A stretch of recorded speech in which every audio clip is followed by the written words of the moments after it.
Já sabemos da importância da revisão sistemática, ela é o topo da nossa pirâmide de evidência em qualquer das circunstâncias, em qualquer contexto, tá?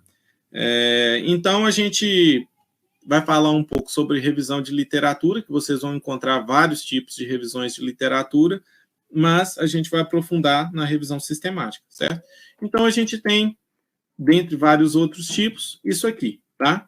As revisões sistemáticas, que a gente vai falar mais para frente, revisões integrativas, revisões de escopo e revisões de revisões, são umbrella review, tá? Então, a gente tem aqui as revisões de escopo, né? Gente, revisão de escopo não deve ser usada para traçar a eficácia, para ver se algo prediz ou não. Elas não devem ser teste de hipótese, tá bom? Não deve vir para confirmar as coisas, né? Quando que a gente usa uma revisão de escopo, né? Quando a gente quer mapear o estado de uma determinada condição, tá bom? Quando é necessário a gente ter esclarecimentos sobre definições de um determinado tema, saber sobre os limites, né? Até quanto essa evidência é abrangente sobre determinado ponto. Ou seja, o objetivo de uma revisão sistemática, de uma revisão de escopo, perdão, ela é mapear, tá bom? Ela não visa bater martelo, funciona, não funciona. Ela visa mostrar assim, olha, estão fazendo isso aqui, tá? E nesse processo a gente vê o que está sendo feito e o principal objetivo dela, apontar lacunas, tá bom? Então, isso é uma revisão de escopo, tá? Então, ela fornece para a gente uma avaliação preliminar do tamanho e do potencial da literatura em um determinado assunto, tá bom? Então, o principal objetivo dela é informar para os formuladores de políticas e para se uma revisão sistemática é necessária ou se são necessários estudos primários, tá? Esse é o principal objetivo da revisão de escopo, tá bom? Limitação, ela não deve ser usada para recomendar políticas e prática clínica, tá bom? Apenas em situações muito específicas, por exemplo, o início da pandemia de Covid-19, a gente não tinha nada, se sai uma revisão de escopo, vamos ver o que está acontecendo, né? Então, ela vem responder para a gente, basicamente, isso aqui, ó. O que é que tem sido usado? Quais desfechos estão avaliando nessa condição? As pessoas estão avaliando, né? Quais tipos de estudo têm sido conduzido, né? E ela tem uma revisão, ela tem uma diferença da revisão que a gente vai falar agora, que é integrativa, tá bom? Revisão de escopo, ela possui métodos e métodos bem definidos, tá bom? Não confundam revisão de escopo com trabalho mal feito. Revisão de escopo, ela possui métodos, ela possui objetivos bem determinados, busca bem feita, detalhada, tá bom? Então, ela possui esse objetivo que é apresentar para a gente o escopo de determinado assunto. A revisão integrativa, não. A revisão integrativa, ela já é mais sujeita ao viés do pesquisador, né? O pesquisador vai pegar várias fontes de evidência ali, talvez nem evidência, até a opinião dele, vai sintetizar, integrar tudo isso e entregar, ó, toma, é isso, tá bom? Revisões integrativas, a gente tem que ter muito cuidado com elas, tá bom? Está muito sujeito à preferência, às ideias do autor, do pesquisador, tá? Então, a gente vai para o assunto definitivamente de hoje, revisões sistemáticas, né? Então, qual que é a diferença da revisão sistemática para as demais revisões, né? O processo de sistematização e o objetivo de sintetizar os dados, tá bom? Então, a gente tem um processo sistemático, como o próprio nome diz, que deve ser seguido, tá? Se não tiver métodos bem detalhados e seguidos corretamente, isso não é uma revisão sistemática, tá bom, gente? Então, a gente tem, primeiro, um processo de formulação de uma pergunta de pesquisa. Isso é um dos pontos mais importantes na condução de uma revisão sistemática e é um dos, acreditem se quiser, um dos momentos que mais demanda tempo. Às vezes, a gente passa mais tempo na formulação dessa pergunta de pesquisa, tá? Então, formulamos nossa pesquisa, nossa pergunta de pesquisa, nós vamos partir para a escrita de um protocolo dessa pesquisa, tá bom?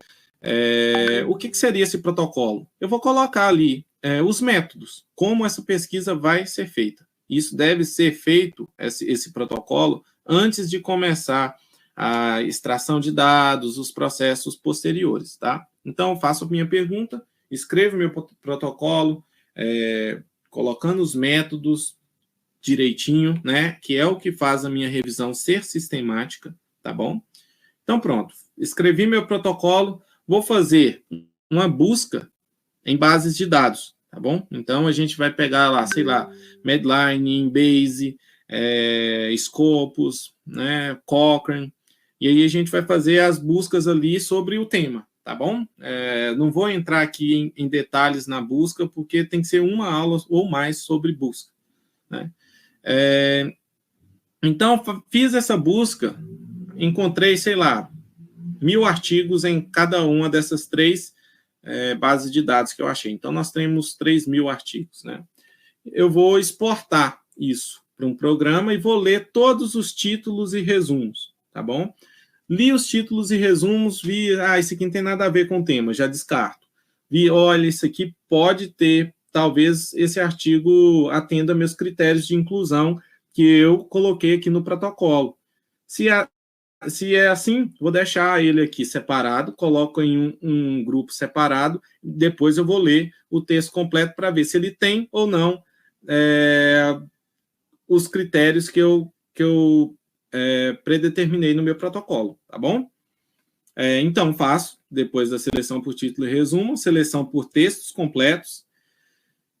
Aqueles estudos que eu vi, olha, beleza, contemplou todos os meus critérios de elegibilidade definidos previamente no protocolo, então, sei lá, desses 3.000 artigos, 5 artigos atenderam aos meus critérios de inclusão. O que eu vou fazer com esses artigos agora?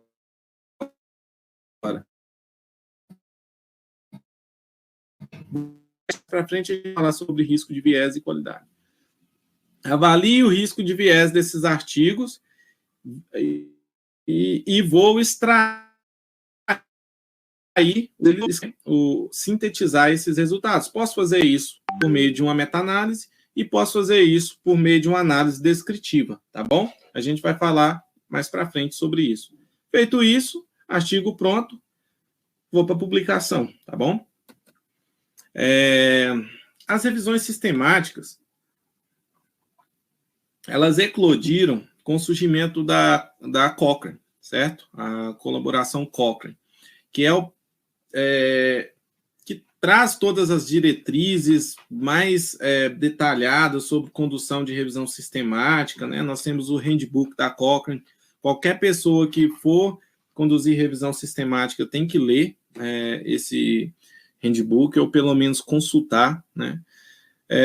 Então, surgiu muito focado em intervenção, em eficácia de tratamento. Mas hoje a gente tem um leque muito amplo de revisões sistemáticas, tá bom? Então, a gente pode ter aí, para ver precisão de uma ferramenta de diagnóstico. Então, será que a radiografia, né, o raio-x, ele tem uma boa precisão, ele tem uma boa acurácia para eu diagnosticar, não sei, fratura do colo do fêmur? Não sei, tem que testar, né?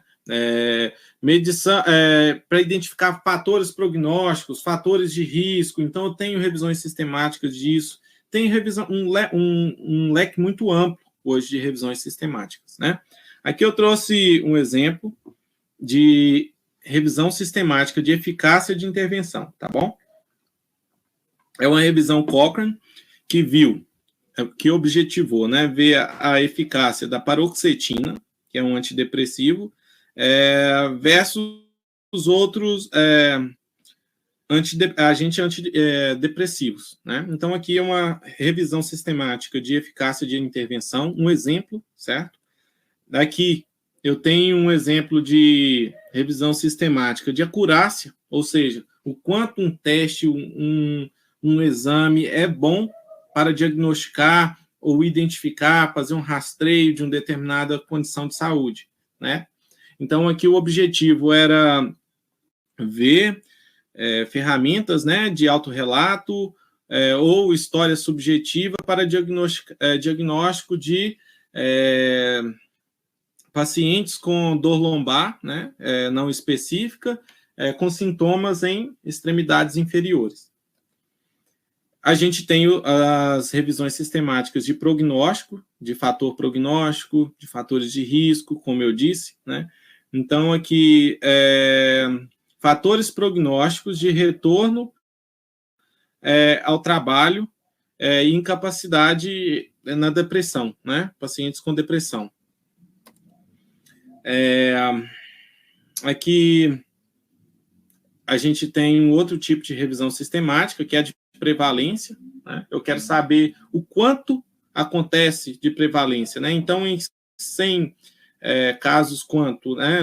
Em uma porcentagem total de 100, né? Daqui, por exemplo, 34,26% de prevalência. E aí a gente tem um intervalo de confiança, né? De 24,12 a 44,10, tá bom? Isso aqui foi de prevalência de sintomas depressivos em pacientes iranianos, né? Lá do Irã, essa revisão sistemática. Bom, tem gente que faz muita confusão com o que é revisão sistemática e com o que é meta-análise, né? Eu já vi até títulos de revisão que está assim, uma meta-análise. Não, é uma revisão sistemática com meta-análise. Isso por quê? Porque a meta-análise, ela é um processo estatístico, é uma análise estatística que comumente é utilizada em uma revisão sistemática. Então, eu conduzo uma revisão sistemática e, se meus dados forem suficientes, eu realizo uma meta-análise, certo? E a meta-análise, ela vai fazer para a gente uma síntese. Eu trouxe essa meta-análise pequenininha aqui para ficar mais fácil da gente entender. Qual que é o objetivo dela? Então, aqui eu tenho 2 estudos, não me arrisco a falar o nome desse sujeito, e o Ortega aqui em segundo, né? Aí eu tenho a média do resultado da qualidade de vida nesse grupo com a condição leve, né? Foi 72,6 que esse primeiro encontrou, e 46,9 que esse segundo estudo encontrou. Desvio padrão e o número de pessoas. Então, aqui eu tenho 1.635 pessoas. No segundo, eu tenho 420. Aqui eu encerro o grupo leve e começo o grupo grave da doença, né? Então, aqui as pessoas tinham média de 50,2 no primeiro estudo, 41,4, desvio padrão deles aqui, total pessoas, tá bom? O que a meta-análise ela vai fazer para a gente? A grosso modo dizendo aqui, tá? Ela vai sintetizar desses resultados. Por que é uma média ponderada? Porque ela vai atribuir pesos diferentes, tá bom? E isso a gente consegue ver aqui, ó. Esse primeiro estudo, ele foi responsável por o peso dele foi de 51,8%. O segundo estudo foi de 48,2%, tá? O que muda isso? Geralmente o N, tá bom? O estudo que tem mais pessoas, ele tem um peso maior sobre o resultado final, tá bom? E aí a gente encontrou o resultado da meta-análise foi esse, ó. A diferença entre os dois grupos foi de 14,25, né? E esse intervalo de confiança, menos 2,30 a 30,81. Nós temos um zero no meio, né? Então, aqui passou de negativo para positivo. O que isso quer dizer para a gente? Fica mais fácil da gente ver aqui no gráfico. Não teve diferença significativa, né? O resultado aqui, o que é esse preto, esse diamante aqui, ó, que é o resultado, né, da síntese desses dois estudos, ele toca na linha de nulidade, que é essa linha zero aqui. Mais para frente a gente vai falar sobre isso, tá? Aqui eu trouxe um exemplo de meta-análise de prevalência, né? Então, eu fiz aqui na correria, mas vários estudos que viram prevalência de síndrome metabólica em idosos brasileiros, né? Então, cada um aqui, ó, na horizontal, é um estudo. O quadrado aqui tende a ser a média, né? É a média, né? E quanto maior esse quadrado, maior ele é representativo do N, né? De quantas pessoas tem, tá? Então, é interessante a gente fazer o raciocínio aqui, ó. À medida que o quadrado aumenta, esse tracinho aqui diminui. O que é esse tracinho L? Intervalo de confiança. Se eu tenho um intervalo de confiança menor, quer dizer que a chance, que a média, ela varia entre um espaço menor, né? E isso é bom. Quanto menor o intervalo de confiança, melhor é. Esse aqui, ó, já tem um N pequeno, quadradinho pequeno, tá vendo? Olha o tamanho que o traço dele é, né? A dispersão é maior. A média pode estar em qualquer um desses pontos aqui nesse intervalo de confiança, tá?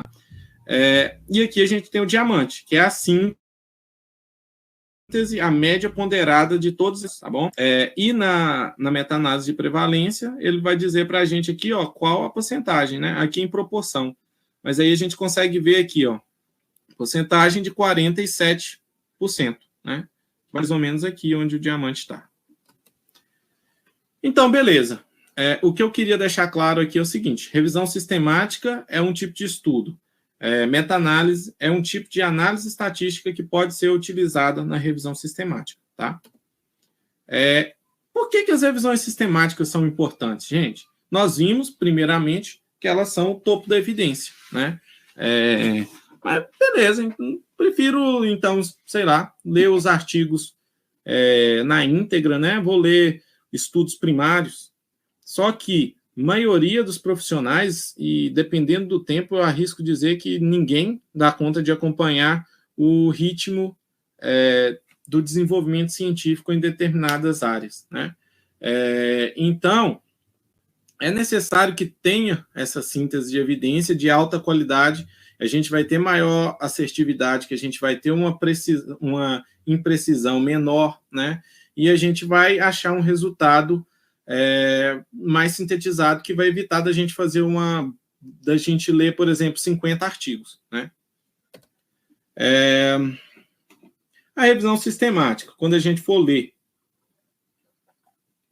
ou a gente for escrever, né, pesquisadores, ela tem a mesma estruturação de outros artigos, né? Então a gente vai ter introdução, métodos, resultados, discussão, conclusão, certo? E vamos lá, né? O que a gente vai fazer quando a gente vai conduzir uma revisão sistemática? Gente, o processo de filosofia, de pensamento, de pergunta, ele é fundamental para que a gente não seja robô, né? Para que a gente não seja... não siga passo a passo o tempo todo. Então, tanto para tomada de decisão clínica, para eu procurar a minha evidência científica, eu preciso fazer esse raciocínio, essa pergunta, surge de uma dúvida, né?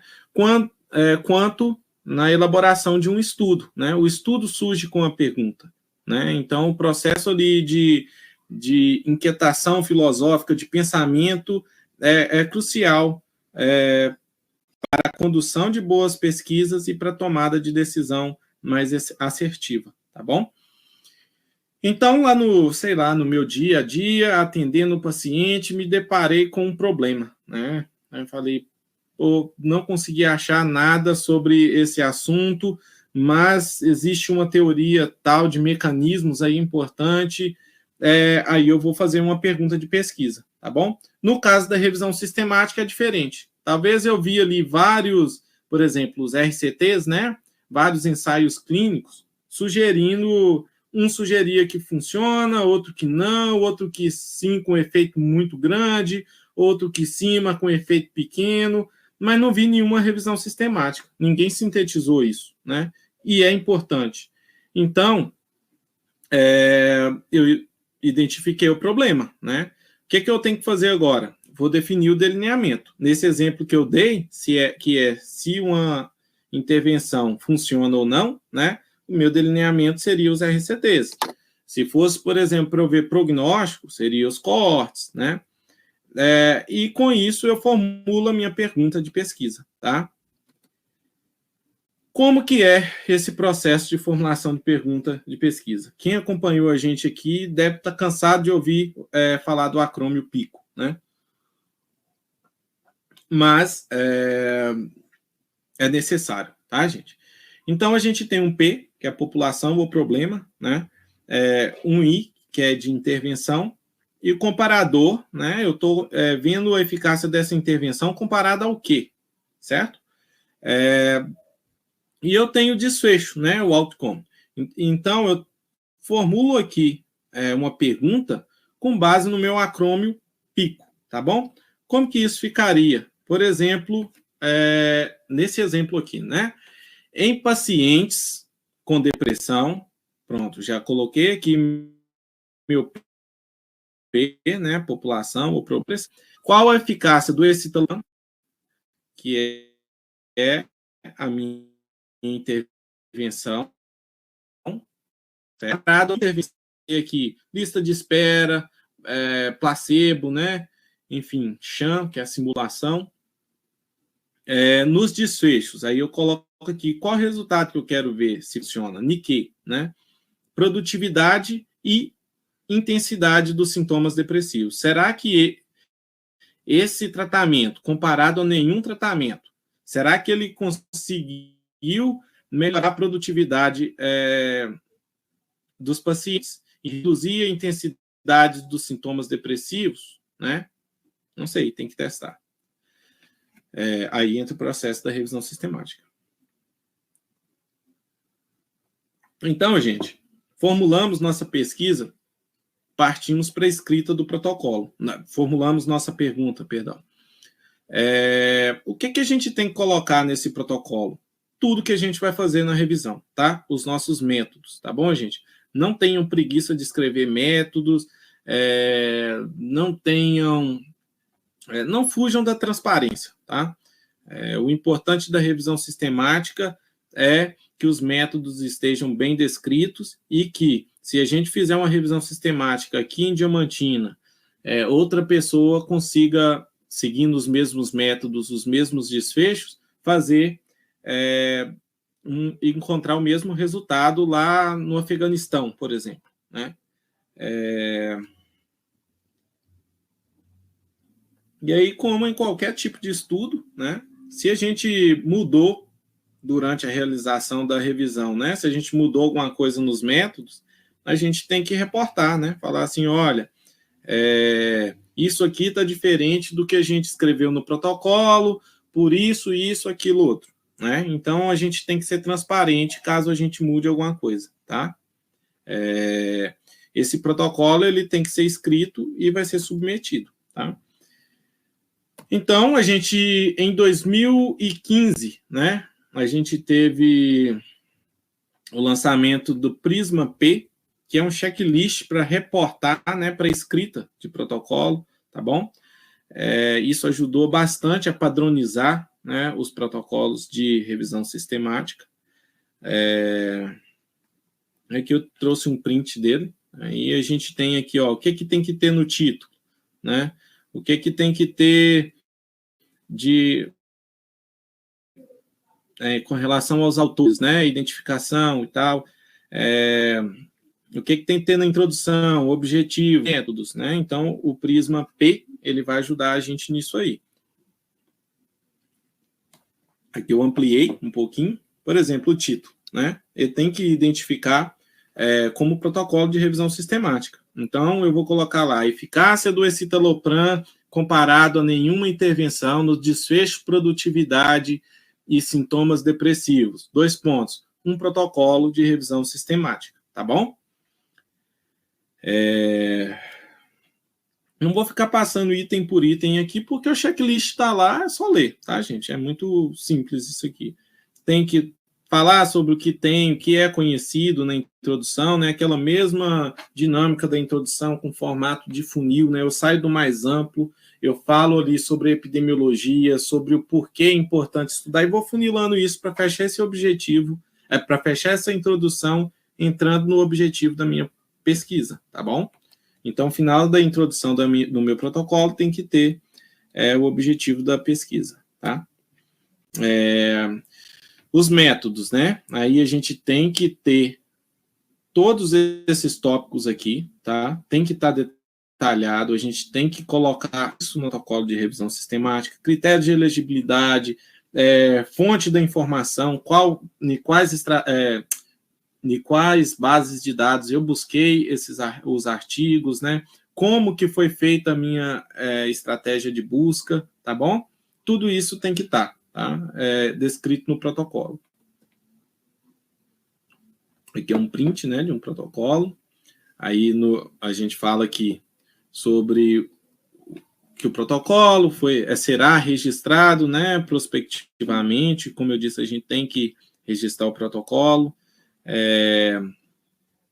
Nos métodos aqui ainda, né, critérios de elegibilidade e as buscas, né, então as buscas foram realizadas na Medline, Embase, na Web of Science, Lilac, Scopus, sem restrição de linguagens, ou, de datas ou idiomas, né, linguagens. Então, a gente tem que descrever tudo direitinho, tá, gente? Tem que ser rico em métodos para ser uma revisão sistemática, tá bom?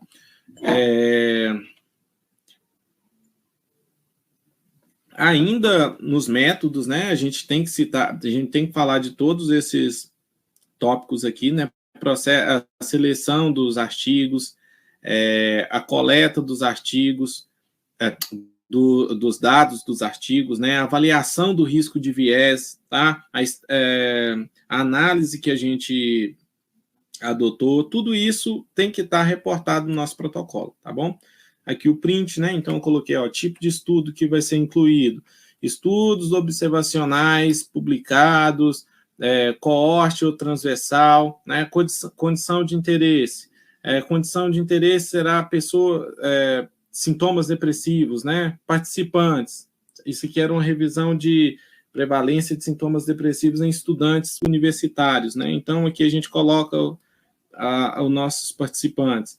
Vê aqui que a gente fala, ó, comparador, comparado ao quê que eu quero ver isso, né? Quais desfechos que eu vou ver, né? Quais resultados eu quero encontrar com essa revisão? Prevalência de sintomas depressivos, né? Como que eu vou avaliar isso? Geralmente a gente coloca assim, ó, qualquer escala, por exemplo, né? Inventário de depressão de Beck, um dos exemplos, tá bom? Aí a gente tem que fazer também a avaliação do risco de viés desses estudos incluídos, né? O quanto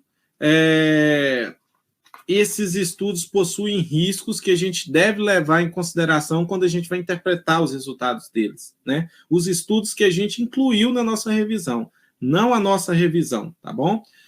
Risco de viés diz respeito aos estudos primários, tá? Então, existem várias ferramentas para a gente avaliar esse risco de viés, tá? E a gente não pode fazer essa escolha também dando tiro no escuro, né? A escolha da ferramenta que a gente vai utilizar depende do tipo de pergunta clínica, de pergunta de pesquisa e do tipo de estudo que a gente incluiu, certo?